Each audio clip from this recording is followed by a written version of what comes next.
Magic exists in most societies in one way or another. I do make up things that didn't exist before by naming them. I call it Earthsea, and there it is.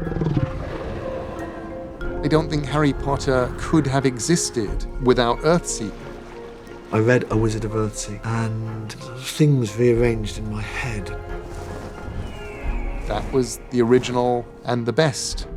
People always say, when did you decide you wanted to be a writer? And I never wanted to be a writer. I just wrote.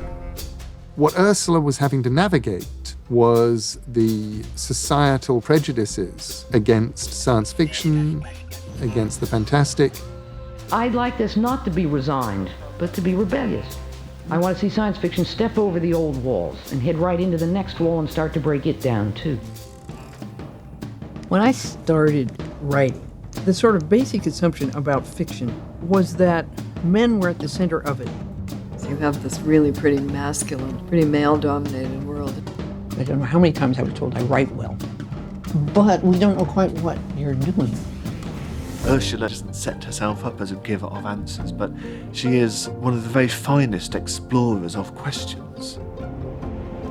She really began to own herself as someone who has a voice and the authority that goes with that voice and the right to use it. Of course I can write novels with one hand and bring up 3 kids with the other. Yeah, sure, watch me. So what's happened most recently is the broadening of Le Guin's audience and readership. She's being recognized not just as one of our great science fiction and fantasy writers, but one of our great American writers. It's certainly a remarkable writer who can meet you when you're 10 years old and give you something wonderful to read and still be there for you when you're 45 years old and everywhere in between. To learn to make something well can take your whole life, and it's worth it.